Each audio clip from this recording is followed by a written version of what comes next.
Ça a décollé quand une compagnie m'a appelé et on dit « Écoute, on veut une des plus grosses, mais j'avais pas l'argent pour l'acheter. Il fallait que je fasse une pré-vente puis tout ça. » Puis là, quand j'ai caché le chèque, j'ai fait venir la machine. Ça a pris un mois. Puis c'est sur Sainte-Catherine. Puis moi, là, la machine sur Sainte-Catherine, je me suis dit « Man, je suis millionnaire. Je suis millionnaire, je pose ça sur Sainte-Catherine, va tout avoir les voisins, tout ça. » Moi, je me voyais, là, millionnaire avec ça. That's it. Got it. Done. Ah ouais. Et finalement, j'arrive là-bas. Je savais même pas, c'est une compagnie de numéro. Moi, j'arrive là, je regarde l'adresse, puis là, c'est un bar de danseuse.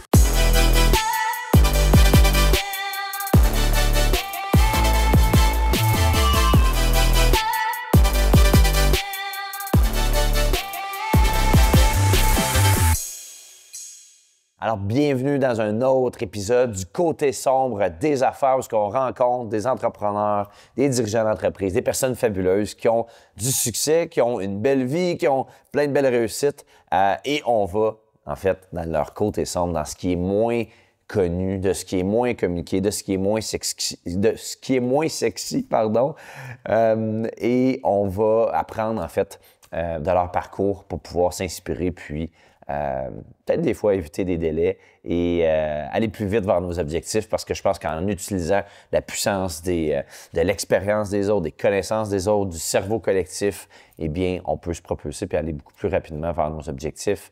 On tourne cet épisode-là aujourd'hui à la fin de notre retraite à Eastman. Je manque de voix comme à tous les événements. On a eu un super de beau week-end de bien-être et pourquoi pas finir ça avec une personne que j'admire, que je respecte et que je connais depuis longtemps, qui est formateur chez Avego, qui a eu une carrière en affaires dans le domaine des finances, qui a eu son entreprise dans le domaine financier, qui a eu une entreprise familiale, entre autres, et qui maintenant travaille aussi dans le domaine du financement commercial, multilogement, et qui est formateur chez Avego Academy depuis les tout débuts, dans le côté beaucoup plus communication, relations interpersonnelles et vraiment le côté humain d'Avego Academy. Alors, je vous parle évidemment de mon ami Christian Pomerleau. Salut mon cher!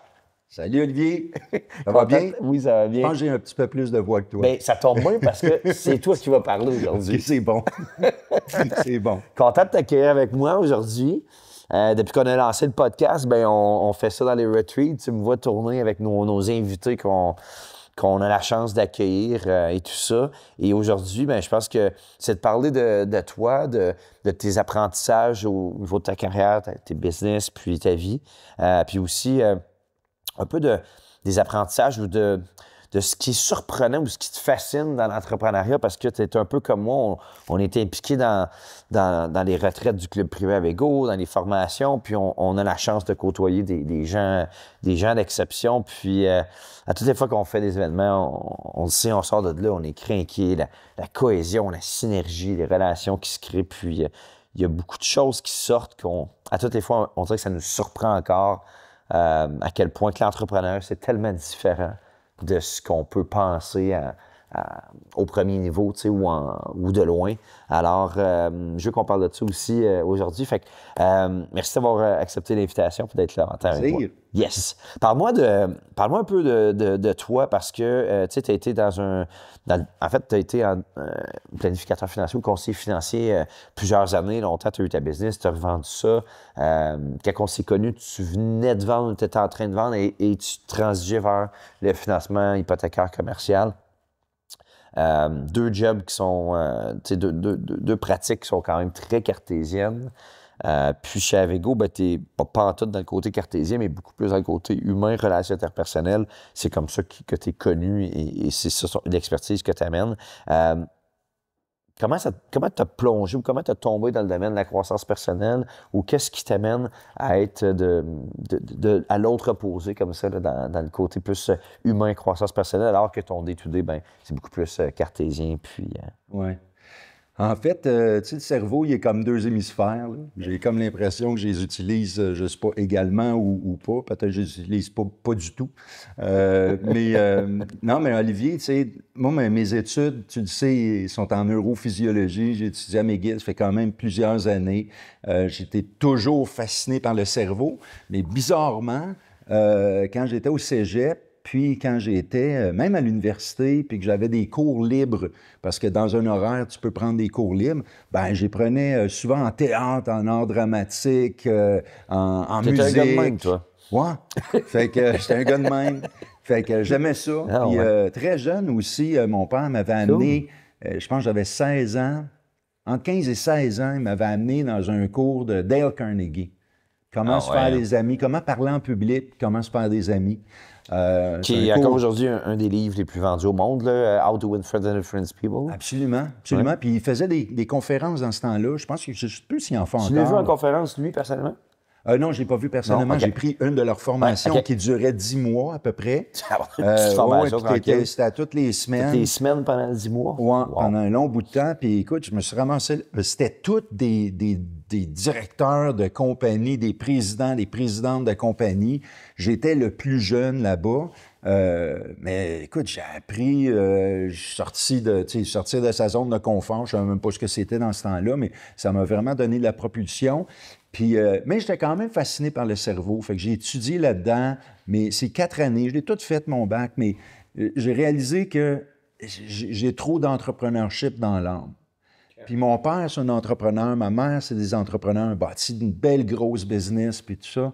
Et bizarrement aussi, quand j'ai décidé que je finissais mes études, puis je voulais m'en aller plus entrepreneur, mon père, il me disait, ben, t'es sûr, tu veux pas te trouver une vraie job? Ah ouais, hein? Ouais, c'est ça, c'est bizarre. C'était que même lui, c'est un gars qui est quand même relativement sécure, mais il avait sa business, mais il y avait ça aussi, là, qui jouait. Puis, mais non, j'ai dit, écoute, je vais m'en aller en affaires. Puis dans ça, là, mon père il avait 4 condos à Dorval. Ça allait mal, pas capable de les louer. Puis vraiment, il avait fait un mauvais investissement. Puis moi, quand je sortais des études, j'avais besoin d'une place pour vivre. Fait que j'ai dit à mon père, je vais aller vivre dans un des appartements d'Orval, je vais essayer de les louer. Puis finalement, moi, je pense que j'ai inventé le Airbnb, Olivier. Non, mais on parle il y a à peu près 35 ans. Ça n'existait pas vraiment des condos meublés, tout ça. Puis c'était un concours de circonstances. J'avais mis des annonces pour louer normalement. Puis finalement, il y a quelqu'un qui est arrivé. Puis il me parle qu'il voudrait juste ça pour un mois ou deux. C'est un exécutif de Bombardier. Puis il dit, nous, on fait venir nos présidents, nos vice-présidents. Vous êtes à côté de l'aéroport, on aimerait ça, tu sais. Puis le soir, je parlais avec mon père, puis j'ai dit, crème, on pourrait peut-être les meubler. Es-tu prête à... Moi, j'avais pas d'argent, fait que... Puis l'idée a germé, puis finalement, on a dit, bon, on en meuble un. T'allais acheter des meubles neufs. C'était 3005 à peu près meublé ça. C'était du 900 pieds carrés environ. Puis j'ai rappelé le gars de Bombardier. J'ai dit, voulez-vous venir voir? On a un comme ça maintenant. Fait qu'il est venu voir, puis il a loué. Puis le pire, c'est que dans ce temps-là, 800 pièces pour un... C'était bon, là. C'était bon en crime. Puis j'ai loué 1200. Wow! Là, je te parle, là, ça fait comme plus qu'à 35 ans. Il n'y avait pas de club immobilier dans ce temps-là. Il n'y a même pas de l'immobilier. C'était pas démocratisé. Pas en tout, tu sais. Fait que tu avais loué 50 plus cher vu que c'était de la location court terme. C'est fou, là, tu sais. Fait que là... Fait que c'est à partir de là où tu as lancé Airbnb, c'est ça? Oui, exactement. Puis après Amazon, là, mais ça sera une autre fois. C'est bon. Mais non, après ça, Bombardier m'ont rappelé pour un autre. Là, j'ai compris, je me suis fait des petits pamphlets, puis je suis allé sur la 520, là, j'étais allé voir toutes les compagnies, j'étais allé voir Cantel, qui est le Rogers d'aujourd'hui, dans le sens ça s'appelait Cantel, imagine.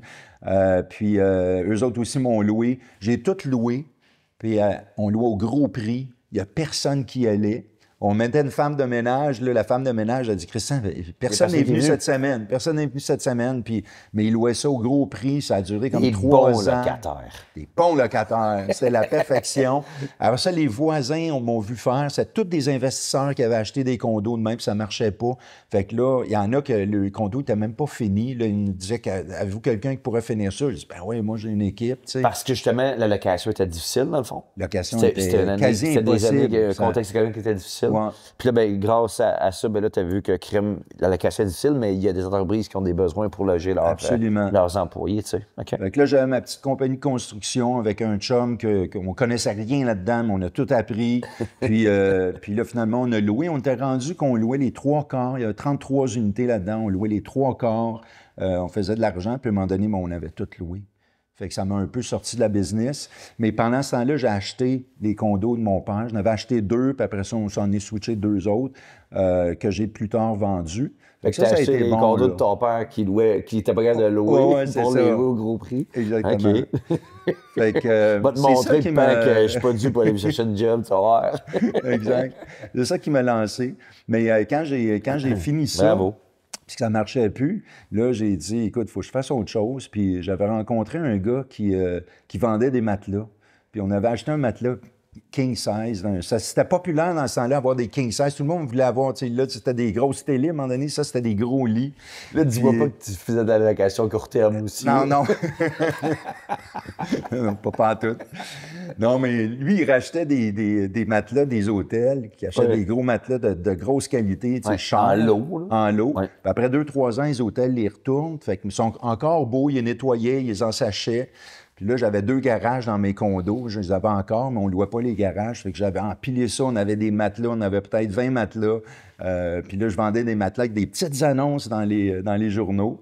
Puis là, ça m'a amené ça à connaître un gars qui importait des machines pour faire de la publicité.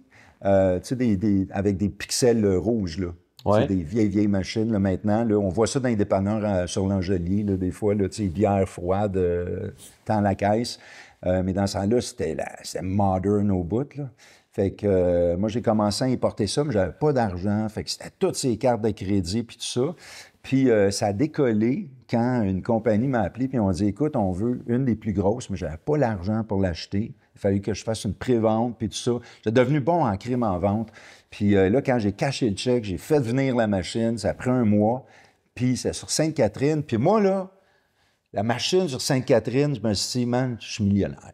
Je suis millionnaire. Je pose ça sur Sainte-Catherine, va tout avoir les voisins, tout ça. Moi, je me voyais, là, millionnaire avec ça. That's it. I got it. Done. Ah ouais. Et finalement, j'arrive là-bas. Je savais même pas, c'est une compagnie numéro. Moi, j'arrive là, je regarde l'adresse, puis là, c'est un bar de danseuses. Finalement, je monte là, je rencontre le bonhomme, c'est un bar de danseuses. Puis là, j'ai dit, quand est-ce que je vais venir poser ça? Il dit, ça va être dans les heures d'ouverture, mon gars. Il dit, nous autres, il n'y a personne ici quand c'est pas ouvert. J'ai dit, ouais, puis là, j'ai besoin, il faut que je m'engage. Casse pas la tête avec la main-d'œuvre, j'ai de la main-d'œuvre avec toi. Fait que j'ai posé ma première grosse machine avec sa main-d'œuvre, là. C'était ses clients qui étaient là. On avait 2 escabeaux. On vissait avec des drills, avec des fils, là, sur le stage, pendant qu'une fille, tout nue, qui dansait en bas de nous autres. Écoute, c'était... Puis après ça, ben... Ton premier client. Mon premier client, puis devine quoi? Quand tu vends des clients, souvent, ils te réfèrent. Fait que moi, ma première série de 3-4 machines, c'était des bars de danseuses. Ça m'a lancé, mais ça m'a aussi fini. Fait que finalement, j'ai pas fait la Klondike avec ça. Non? Ça a été, non, ça a été... je me suis ramassé... Là, j'étais devenu, là, tu sais, de big entrepreneur. Ma machine, ça m'avait donné de l'argent. Fait que j'ai commandé plein de machines qui sont restées longtemps dans mon fameux garage avec quelques matelas. T'as-tu essayé de grossir trop vite comme la plupart des entrepreneurs? Ouais, tu dirais? peut-être. Ouais? Non, mais c'est parce que j'avais une vision que, tu sais, je voulais tout le temps réinvestir l'argent que j'avais. J'ai vécu pauvre longtemps, là, tu sais, parce que je rachetais une nouvelle machine. Moi, je la voyais déjà vendue. Mais à un moment donné, tu sais, ça fonctionnait pas autant que je pensais que ça allait fonctionner. À un moment donné, t'as fait le tour de toutes les bars de danseuses. Oui, c'est ça. J'avais plus de bars de danseuses à aller. Non, après, je liquidais. Ah puis, ouais. ouais. Puis c'est après que ça m'a lancé dans le monde des services financiers. Puis j'ai rencontré quelqu'un d'autre. Puis là, je me suis lancé là-dedans. Puis ça, ben ça venait chercher 2 éléments ben plus tard, je l'ai vu, là, que c'est venu chercher 2 choses dans ma vie. C'est un côté un peu plus rationnel où est-ce que je m'occupais des finances, puis j'avais l'impression de faire de quoi de bien pour les gens, puis de préparer leur retraite, puis tout ça. J'avais appris beaucoup, puis j'aimais ça. Puis l'autre côté, ben c'était communiquer avec le monde. Ben oui, c'est de la relation beaucoup humaine. Relation client, puis surtout les équipes de travail. Tu sais, rapidement, j'ai vu que le monde aimait ma façon de faire, aimait mon style, comment parler aux gens, puis tout ça. Fait que j'ai commencé à donner comme des petites formations, des moyennes formations, puis à un moment donné, devant des gros groupes. Tu sais. OK. Ouais. Pour former les autres conseillers. Pour former d'autres, ouais. Puis, ma question, c'était comment tu es tombé dans l'univers du développement personnel? Parce que, donc, je comprends, c'est que tu as commencé avec ça. Ouais. Pour ceux qui ne connaissent pas, c'est-tu Andrew Carnegie ou Dale Carnegie? Je me trompe tout le temps. Dale Carnegie. Dale Carnegie. Ouais, Dale Carnegie. Du livre, comment How to Win Friends, comment se faire des amis et influencer les gens, que d'ailleurs, j'ai offert à mon fils de 11 ans il y a quelques semaines. Oui, j'ai acheté ce livre. Mon fils a commencé à lire des livres de croissance personnelle pendant nos vacances cet été. Puis là, il m'a dit, tu sais, papa, guide-moi vers les meilleurs livres. J'en ai lu moi aussi énormément. Fait que j'ai commencé tranquillement, tu sais, les 4 accords, tech, puis ci, puis ça. Puis il a lu Réfléchir, devenir riche récemment. C'est une bonne lecture pour un jeune de 11 ans.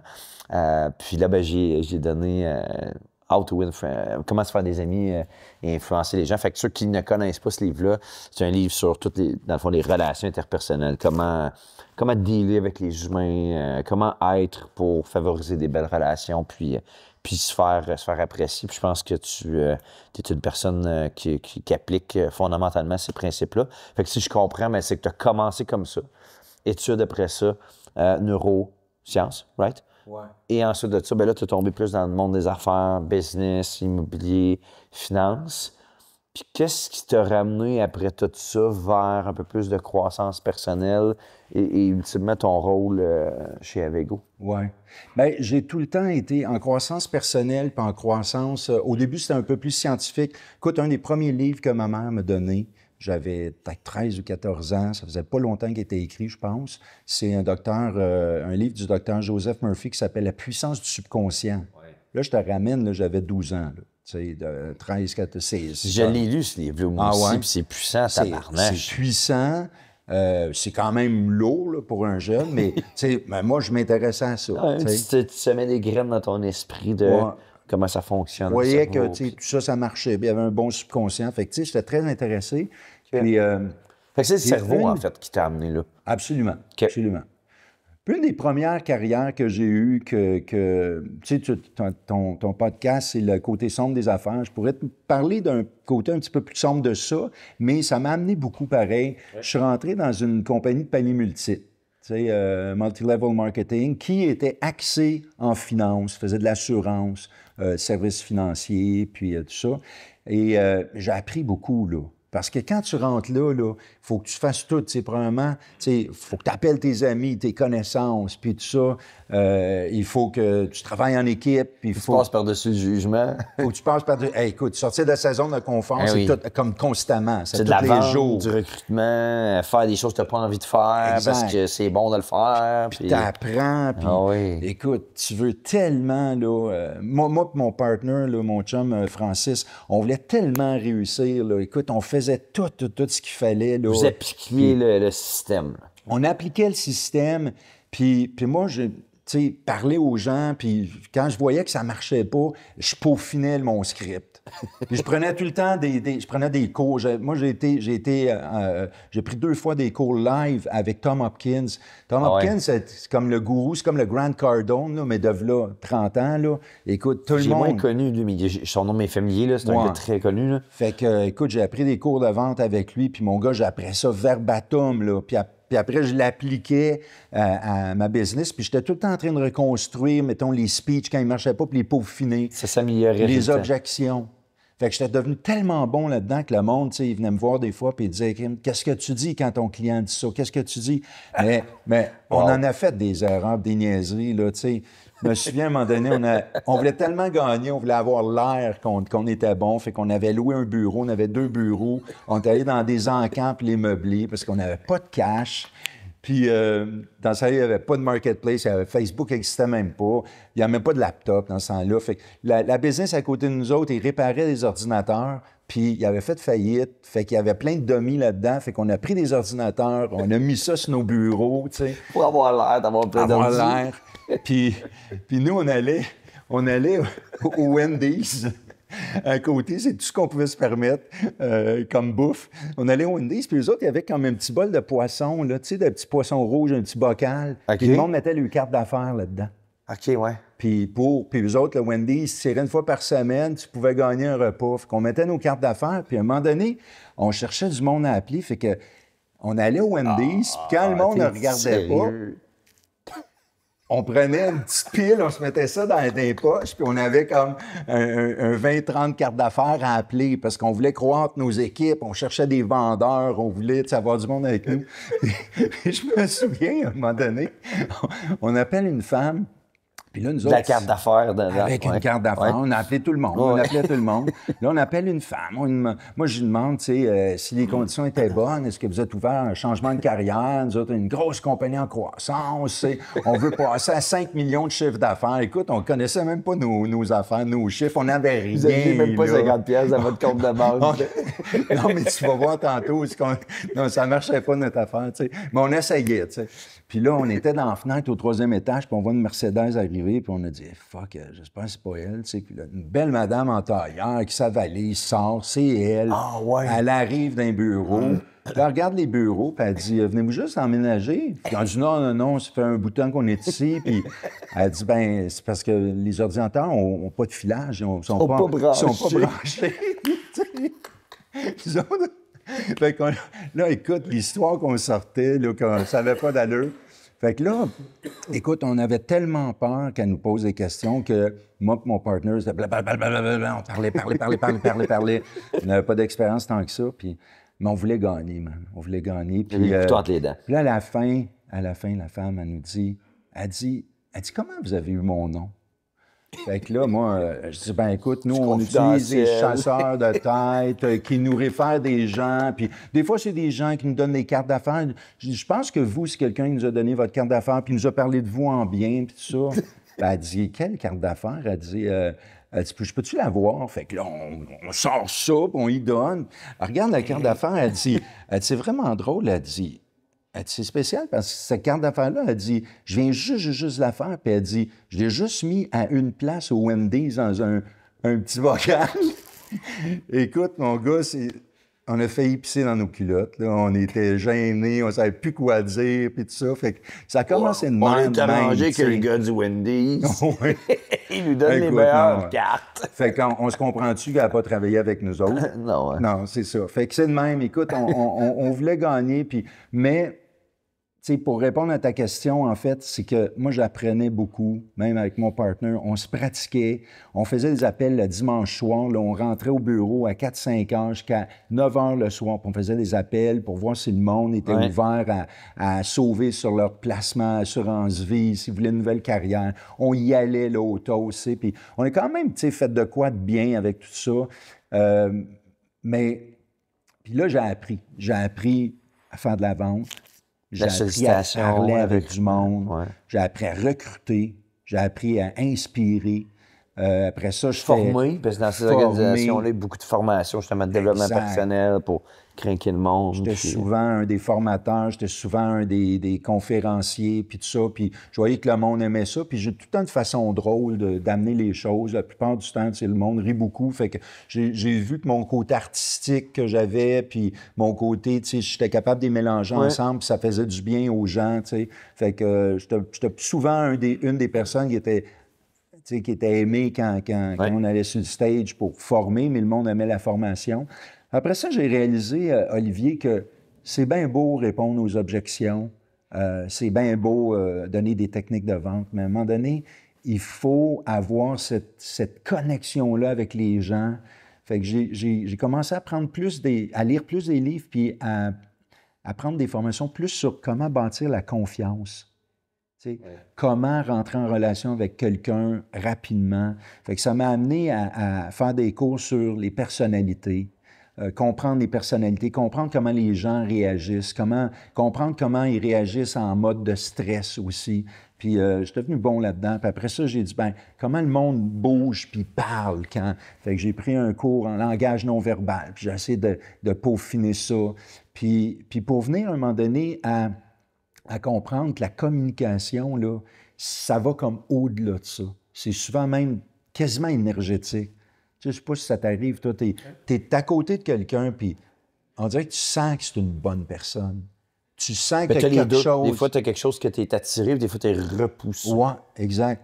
Moi, ça m'est arrivé, j'ai une personne sur les réseaux sociaux qu'on suit, puis tout ça, puis on s'était jamais rencontrés, puis à un moment donné, on était invité un événement de networking, puis tu étais là d'ailleurs. Je ne mentionnerai pas la personne, évidemment, là, mais je la vois au loin, puis je suis comme « Ah, cool, je vais pouvoir aller lui parler, tu sais. » Puis j'arrive proche de la personne, elle ne m'a pas reconnu. Puis son énergie, elle m'a complètement repoussé. Ouais. Je te jure. Puis c'est quelqu'un que, quand même, tu sais, pas mal présente sur les réseaux sociaux. Puis ça, puis j'étais arrivé, puis c'est comme... J'ai aucun... l'énergie me repousse. J'ai pas parlé. J'ai pas parlé, puis j'avais pas envie de lui parler. Je sais pas pourquoi. Ouais. Puis de l'autre côté, ben, des fois, tu as du monde que tu connais ou que tu connais pas, tu croises, puis comme, ah, wow, il me semble que la personnalité est attirante. Ouais. Ça se développe, puis cette énergie-là, cette vibration-là. Ouais. Puis cette... C'est pas que je veux que ça ait l'air ésotérique, qu'on est parti de vente avec des scripts, des choses de même, à quelque chose qui est, tu sais, kumbaya, c'est juste l'énergie. C'est juste qu'à un moment donné, il y a une question que, tu sais, l'être humain, il y a une vibration, il y a une énergie, puis des fois, on le file. Il y en a qui ont des... Tu sais, il y en a qui sont charismatiques, là, puis tu le ressens, puis il y en a d'autres qui fake le charismatique. Là, aussi. Puis tu le ressens, tabarouette. Tu sais, fake it until you make it, ça peut être bon, mais il faut que ça soit vrai. T'sais. Exact.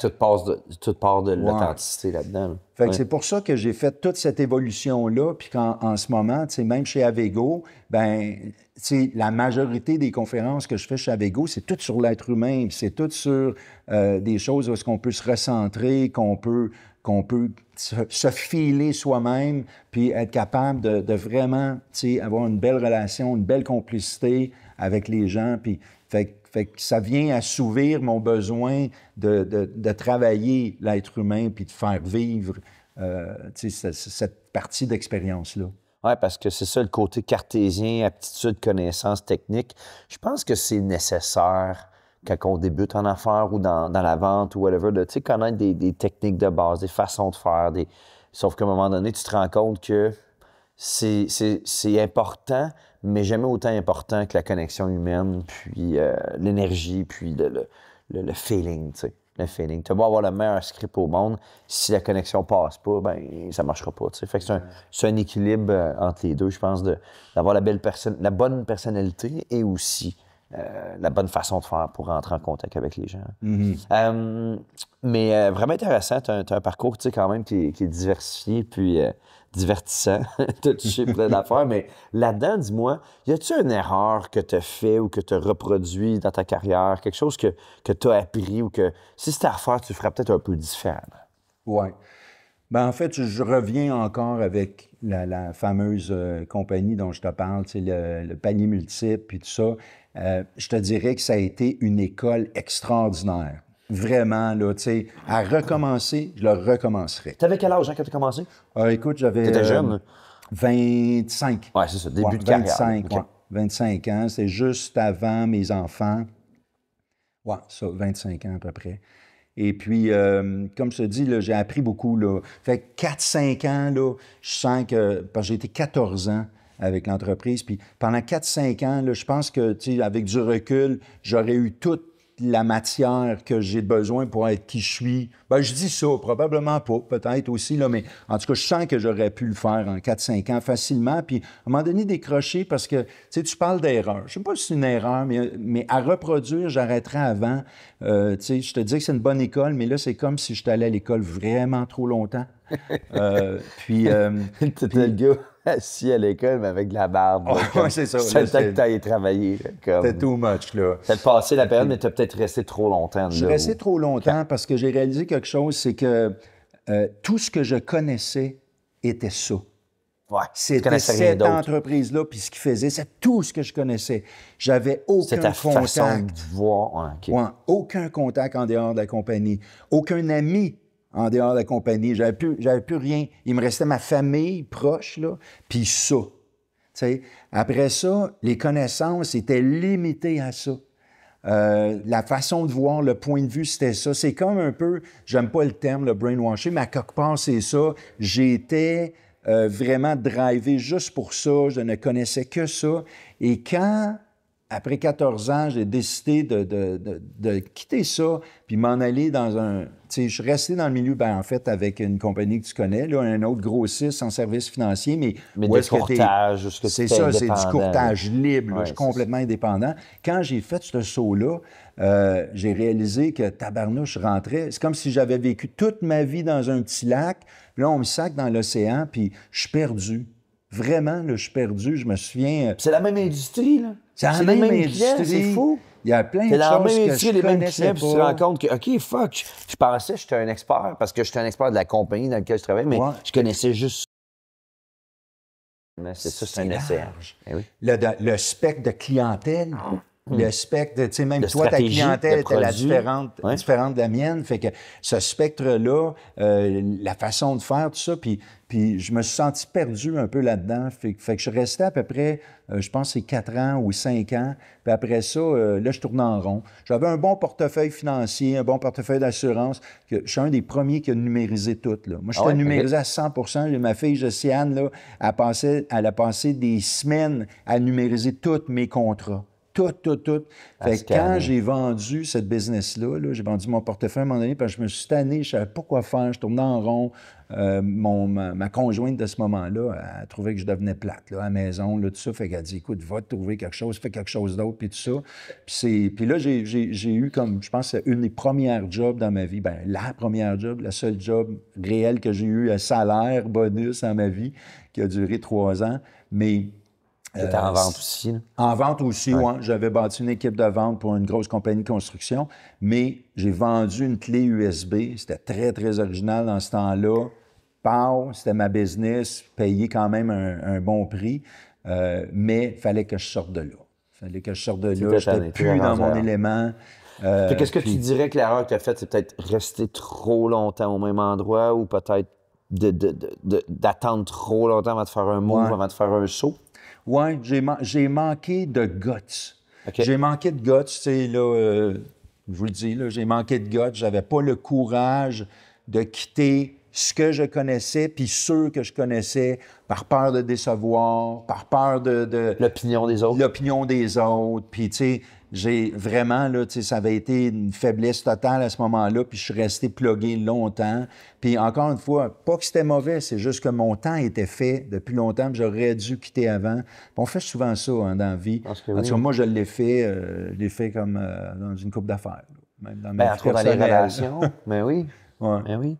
Des relations, des partenariats, des business où on étire, puis on se dit que ça va aller mieux ou que c'est correct, puis finalement, on se fait croire. On tourne en rond, puis on n'évolue pas aussi vite qu'on pourrait. Ouais. Puis à un moment donné, tu sais, j'ai le propriétaire de l'entreprise avec qui je suis connecté en ce moment, Patrice Ménard. Il dit, c'est pas lui qui a inventé ça, mais il dit hire fast and fire faster. Fait que, tu sais, dans la vie, à un moment donné, il faut aussi avoir cette mentalité puis cette façon de voir-là de, tu sais, tu te mets en connexion avec quelqu'un, tu te mets en partnership avec quelqu'un, puis tu vois assez rapidement que ça ira pas si bien, débarque tout de suite. Ou quand tu sens que c'est le temps d'arrêter, à un moment donné, c'est pas de tout le temps étirer. Je l'ai vécu même dans ma vie personnelle avec... je suis resté longtemps dans une relation qui a été bonne, puis une relation que je recommencerais parce que une fille avec qui j'ai eu mes enfants, puis je suis très heureux, mais on le sait toutes les deux, elle et moi, que ça aurait dû finir avant.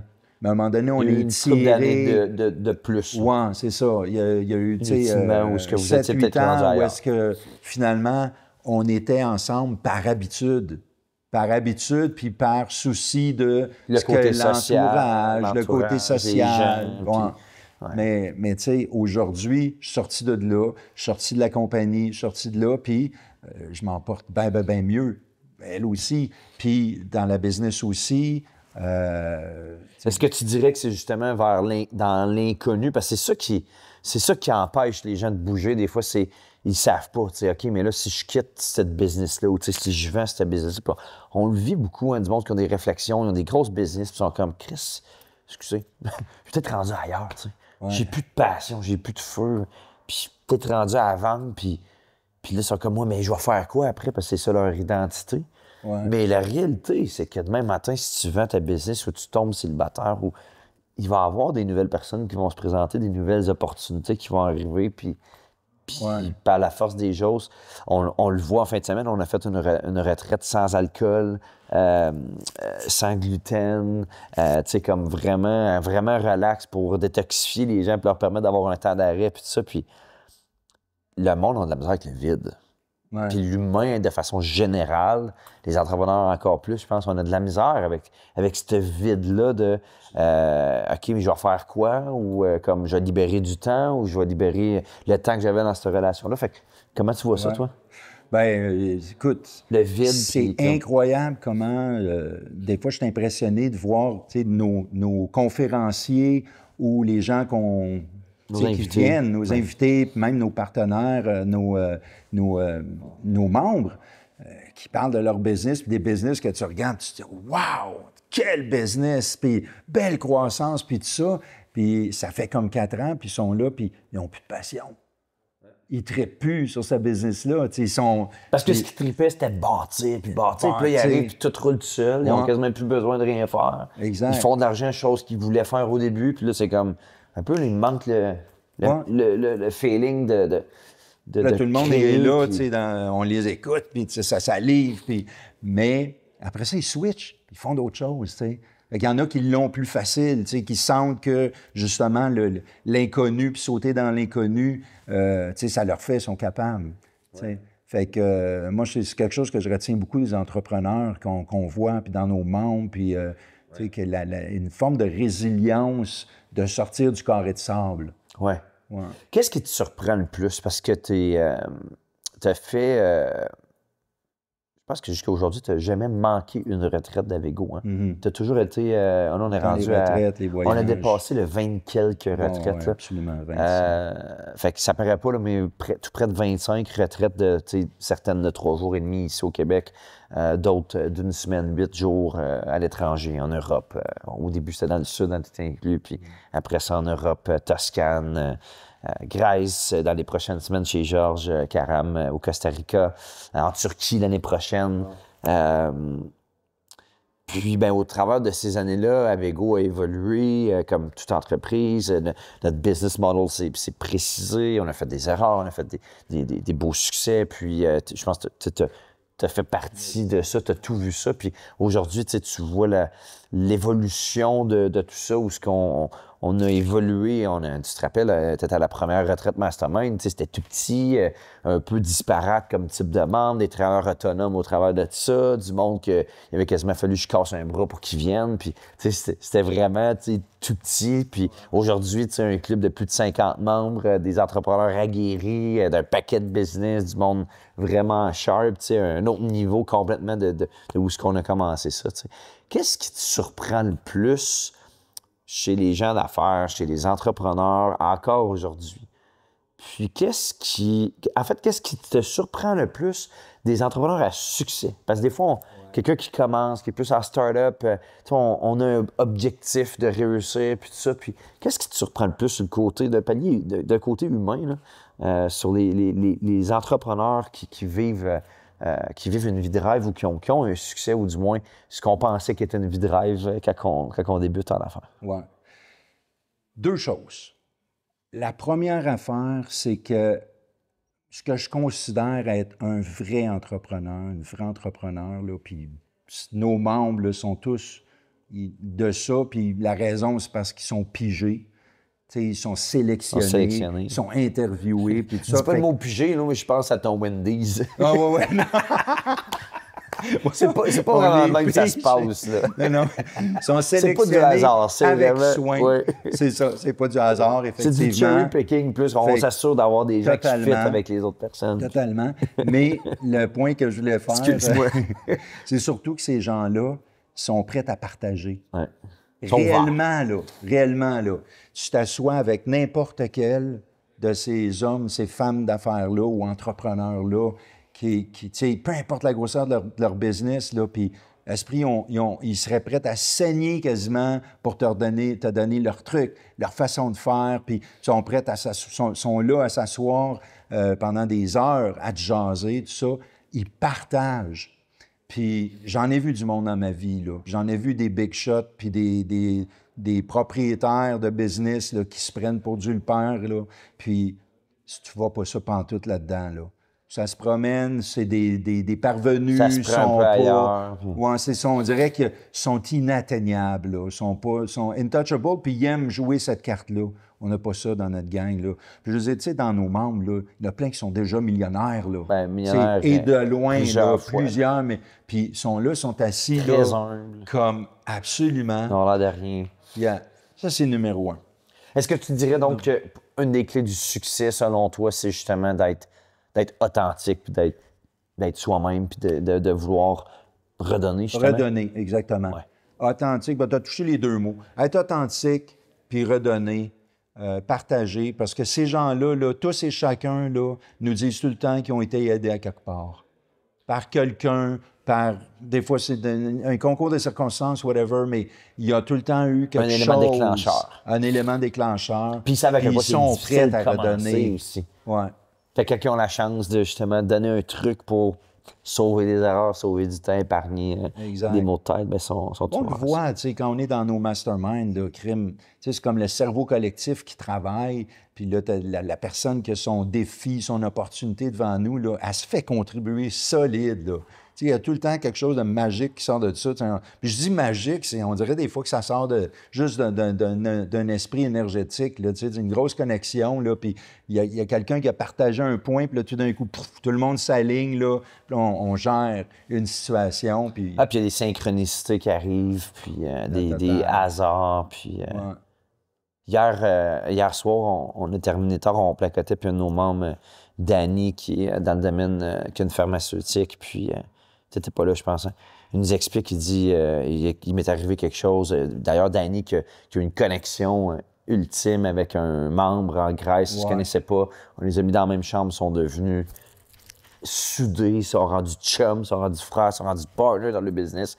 Tout ça, tu sais, à une retraite, tu sais. Puis là, il nous explique, il nous dit, « Hey, Olivier, il est arrivé de quoi? » Il dit, « Il y a telle personne, tel chercheur, c'est un chercheur éminent, ça fait longtemps que je l'ai vu, puis ça fait plusieurs semaines, plusieurs mois que je me dis, il faudrait que je le rencontre, je veux le rencontrer, parce que, bon, il y a une expertise, un cheminement, puis tout ça, puis j'aimerais ça l'approcher, puis le rencontrer, puis tout ça. » Puis il nous explique, il dit, hier, il dit, par pur hasard, on a laissé quelques heures aux gens pour aller profiter du Spiceman et tout ça. Puis ils se ramassent dans la salle de bain, en maillot de bain, en bedaine, puis tout ça. Puis ils regardent qui voit pas au loin, le chercheur.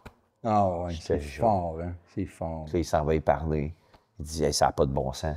J'ai lu tes articles, puis blablabla, puis je voulais justement trouver une façon de te contacter, puis tout ça. Puis les gars se sont échangés leur cellulaire en bedaine, puis ils s'en vont luncher dans les prochaines semaines. Tu rencontres la personne que tu veux rencontrer quasiment à nu. Oui, exact. C'est incroyable. Mais imagine, tu sais, mais c'est ça. À un moment donné, c'est une question d'énergie puis d'être à la bonne place pour le bon moment. Tantôt, tu as dit que tu avais deux... Oui, excuse-moi. Même dans cette histoire-là, là, je sais exactement de qui tu parles. Ce qui est phénoménal aussi en Grèce, là, c'est qu'un de ces deux-là, il s'est foulé la cheville. Il était supposé de s'en venir avec nous autres, gravir une montagne, puis tout ça. Mais à cause de sa cheville, il est resté là, puis il est resté avec l'autre gars. Puis quand on les a laissés, à ce moment on était mal, ils étaient pognés là, les deux gars, mais ils étaient assis sur une chaise longue là, devant la piscine. On est revenu comme 10 heures plus tard, puis les deux gars étaient assis là encore, puis ça se jasait, puis ils ont fait leur rêve, ils ont fait leur projet ensemble, leur vision, ils ont appelé leurs enfants. C'est comme, là tu te dis... Une connexion. Il était dû pour se rencontrer. Il était dû. Fait que, tu sais, des fois, quand tu dis « Ah, fuck, je me suis foulé à la cheville, je pourrais plus faire telle affaire », man, on dirait qu'il n'y a rien pour rien. Il y a peut-être un cadeau derrière ça, tu sais. Fait qu'il faut être ouvert à ça. La deuxième chose, tu m'as demandé, deuxième chose, c'est du monde qui sont tout ouverts à se développer personnellement. Oui, c'est vrai. Personnellement. Puis ceux qui... Il y a comme de l'ouverture, il y en a qui sont plus réfractaires, parce qu'ils n'ont pas l'habitude de ça. Ils ont été vraiment en crise leur business, ils ont donné des heures, du temps, puis tout ça, puis ils ont développé une, deux. La majorité de nos membres ont tous 3, 4, 5 business. Là. Fait qu'ils ont développé leur business, puis ils tiennent ça, puis à un moment donné, ils ont pris un peu moins soin d'eux autres. Puis là, c'est ça qu'ils veulent. Puis les autres sont là pour ça. Fait que c'est ça que je trouve phénoménal, c'est que c'est bien beau les ressources humaines, c'est bien beau l'intelligence artificielle, c'est bien beau les médias, puis tout ça, mais qu'est-ce qu'il y a avec l'être humain? Comment tu arrives à centrer puis calmer l'être humain? Comment tu arrives à développer une belle relation avec ta conjointe, ton épouse, ton époux, tes enfants? Les enfants, pendant ce temps-là, sont passés de jeunes à adolescents, un peu plus tough. Comment tu maintiens cette relation-là? Ils veulent tout ça. Ouais. Fait que c'est le spectre de l'être humain là, qui cherche à avoir. Fait que dans si tu me dis, là, l'authenticité, on en a parlé, de partager, de vouloir se développer comme être humain, puis continuer ça, parce que... c'est un cheminement éternel. Oui. Puis le monde, souvent, il dit, c'est en business, moi, je suis comme ça, puis je sépare ma business, puis mon travail, puis tout ça. Puis les vrais entrepreneurs, il n'y en a aucun qui dit qu'ils sont capables de séparer ça. Ça ne se sépare pas. C'est un tout, c'est une vie. Ouais. Tu sais, une famille, c'est une business. Puis une business, c'est une famille. Fait que les deux vont de pair. Ouais. Tu sais, fait que la majorité du temps, quand ta business va pas bien, là, c'est parce que ça va pas bien dans ta famille. Ça va peut-être pas bien dans ton couple. Ou puis intérieurement. Là, exact. En dedans de toi. Et l'inverse. Fait que tu es aussi bien d'ouvrir le spectre puis de dire, ben moi, je suis ouvert à ça. Puis Avego, ben c'est, tu sais, pourquoi moi, je suis dans Avego puis pourquoi je reste dans Avego, c'est parce que c'est exactement ça. Ça va chercher tout. C'est l'équilibre entre les deux. Oui. Ouais, mais oui. J'ai rien d'ésotérique là. Ah non. Mais il y a un côté très business, puis stratégie d'affaires et tout ça, mais il y a le côté aussi très humain de vouloir s'améliorer, puis constamment apprendre pour se développer à son plein potentiel. Hein. Exact.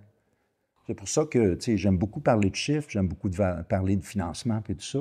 Puis en même temps, ben dans les retraites, je m'occupe tout le temps de faire la méditation pour les gens aussi. Ouais. Parce que pour moi, j'en ai besoin. Moi, personnellement, j'ai besoin de ça. Je veux ça. Ton cerveau puis ton esprit pour pouvoir avoir un meilleur sentiment de bien-être. Exact. Si un meilleur sentiment de bien-être, ben veux pas. Tu sais, parce qu'il y a bien des gens à faire, puis moi le premier, que quand tu es trop dans ta tête, trop dans tes projets, tu as tes calculs quasiment dans ta tête, ben, c'est pas la même énergie quand tu rencontres du monde. Ça peut être le fun d'avoir une énergie un petit peu plus posée, un petit peu plus calme, pour rentrer en connexion avec les autres humains. D'être là. Être présent. Être présent. La présence, c'est tellement quelque chose qui est plus ou moins fonctionnel. Puis qui est facile à perdre dans le monde qu'on vit avec les technologies, avec les notifications, les réseaux sociaux, les courriels. Puis, C'est juste ça qu'on a en ce moment, des disrupteurs, du bruit. Du bruit constamment, partout, dans la vie personnelle comme dans la vie d'affaires. Tout ça, c'est du bruit, du bruit, du bruit. Puis il faut être capable à un moment donné de dire, bien, si je veux ça, comme être humain, si je veux ça dans ma business, il faut que je sois capable de bien enlever le bruit. Puis je pense que les bons entrepreneurs, puis ceux qu'on connaît, sont capables de beaucoup enlever le bruit de leur business en général. C'est un peu plus tough du côté personnel, tu sais, parce qu'on est moins habitué. Mais je pense qu'on est là. L'ouverture est là. Oui. Ouais, les entrepreneurs sont rendus à prendre soin d'eux, à s'élever personnellement pour ultimement vivre une vie prospère, une vie heureuse. Exact. En dehors de leur business, parce que les gens à succès réalisent que le succès, c'est pas la business. La business, c'est le véhicule. Mais le succès personnel vient souvent d'un accomplissement personnel d'être à son meilleur, puis de s'améliorer constamment. T'sais. Yep. Ouais. Si tu avais une chose, un truc que tu aurais aimé avoir plus tôt dans ta carrière, quelqu'un qui nous écoute, quelque chose que tu aurais aimé qu'on te dise plus tôt, ça serait quoi? Bien, je vais revenir avec ce qui m'a amené la partie côté sombre des affaires. Là. J'aurais aimé avoir quelqu'un, là, si je revenais moi-même en arrière pour me donner un conseil ou que je l'aurais eu de l'externe, c'est de lâcher le bien paraître rapidement. C'est de lâcher Puis parce que le bien paraître, il gère beaucoup d'affaires. C'est pas juste bien paraître, c'est aussi de rester dans des relations trop longtemps, c'est de rester dans des partenariats trop longtemps, c'est d'être coaché là-dedans, puis de venir chercher plus de courage pour passer à une autre étape, tu sais.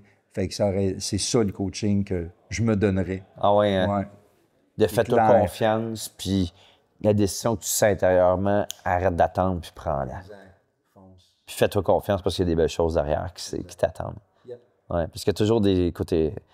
il y a toujours de la lumière derrière le côté sombre. Puis derrière le côté sombre des affaires, il y a toujours quelque chose de beau. Et merci. Merci de ton partage. C'était vraiment, vraiment cool. Et c'est un plaisir de partager toutes ces belles expériences, ces beaux moments-là ensemble. Puis merci à toutes les fois j'ai interviewé du monde en podcast. On fait une conférence la veille, whatever, puis ils m'amènent tout le temps ailleurs dans les entrevues. C'est vraiment cool. Tu peux conter des histoires. Ça fait des années qu'on se connaît. J'avais jamais entendu. Alors, merci tout le monde pour votre écoute. J'espère qu'on vous a apporté de la valeur. Si c'est le cas, assurez-vous de vous abonner pour ne pas manquer nos prochains épisodes qui sortent aux 2 semaines et de partager l'épisode à au moins 1 ou 2 personnes que vous appréciez, qui pourraient aimer le message qu'on a transmis aujourd'hui. Alors, c'est un à bientôt. Merci et on se voit dans un autre épisode du Côté sombre des affaires.